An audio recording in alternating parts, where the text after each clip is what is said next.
So this is crazy. I forgot Gary Coleman died in 2010, but I used to love Different Strokes when I was growing up. Like, I just liked the show. It was always on Nick at Night. Anyway, his ex-wife is on this A&E show where she takes a lie detector test regarding his death, where apparently Gary fell down a flight of stairs, cracked his head open, went into a medically induced coma, and she pulled the plug 2 days later, even though against his own wishes and his will, where he said he wanted to be left on for 2 weeks if anything like that were to happen because he had a lot of medical issues. Now, at the time, it was considered an accident and not a homicide, no foul play, nothing like that. But she goes on this show, takes a lie detector test, and guess what? The person administering the test detected deception regarding how Gary died and the circumstances surrounding it. Gary Coleman went on divorce court a few months prior where he was supposed to divorce his wife and she was supposed to move out, but she never moved out, okay? So they were in this house together, volatile relationship. He goes on Insider after that divorce court, flips out on the host of the show, and walks off the set. Okay, so Gary Coleman goes on Insider and he flips out and leaves, and he says this weird anecdote like, I know I have a bruise on my head, but it's because I fell down the stairs, which at the time nobody really thought anything of it until a few weeks later Gary Coleman is found in a pool of blood at his home, and his wife, who wouldn't leave the house even though they were getting divorced, is not helping him. On the 911 call, she won't apply pressure to the wound. She's basically letting him bleed out on the floor. All very sketchy. Like I said, she sounded more concerned about her dog on the 911 call. And the 911 operator's like, can you apply pressure? And she's like, I'm not going to do that. It's too much blood. So what happens next is Gary Coleman goes into that coma, medically induced, and she takes him off life support after 2 days, even though that was against his own wishes, where he said, if I'm on life support, leave me on for 2 weeks. Now, all these years later, since 2010, they have this A&E show, and she fails a lie detector test, basically indicating deception about what happened that day.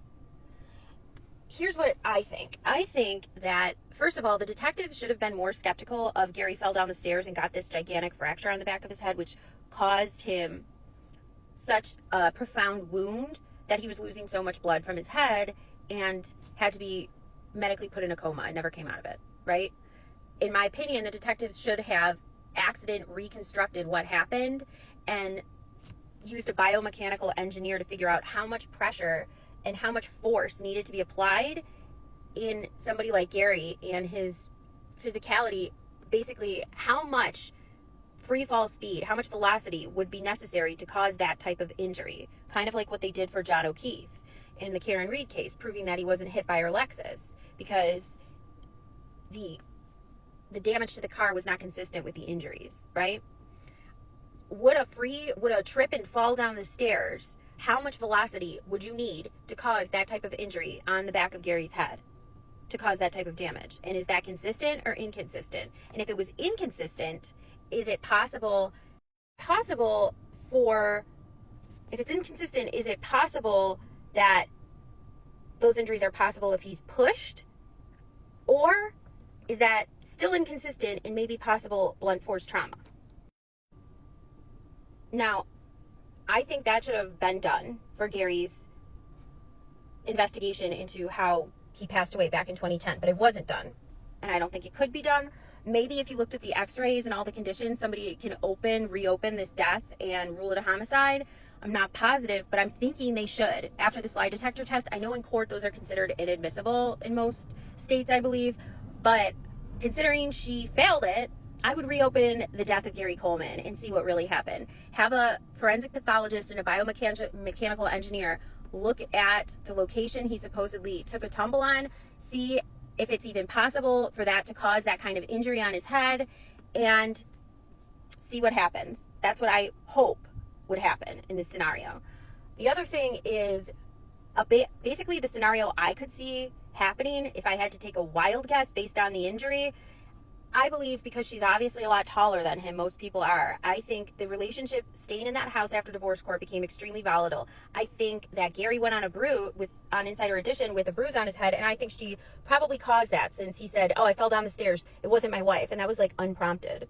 So I think she was harming him previously. And I'm sure he harmed her too. Like, it sounded like a volatile, toxic relationship. But obviously, the physicality, we're at an imbalance here. Gary Coleman is not out overpowering this woman, towering over him.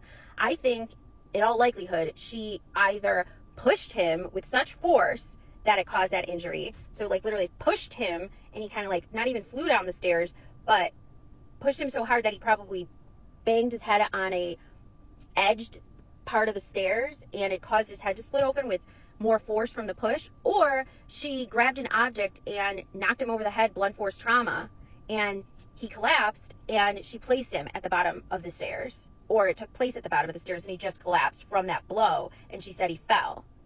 It would be interesting to see what type of investigation was done to see if there was any indication of a fall down the stairs, like forensically speaking.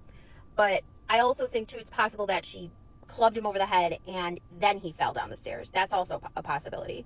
Either way, I think the death of Gary Coleman should be reopened. 100% should be reopened. And the other thing I will say is I think detectives should have looked a little bit harder at this in the beginning, considering the extensive injury on the back of his head. If that's even likely that just a tumble down the stairs would have caused that much force and impact. Like, did anybody find that suspicious? And what are the detectives' notes when they arrived at the scene, or any paramedics' notes, doctors' notes who intubated him? Would be interesting to find out. But I think that should be reopened, and all of that should be gone over again. Anyways, those are my thoughts. Poor Gary Coleman.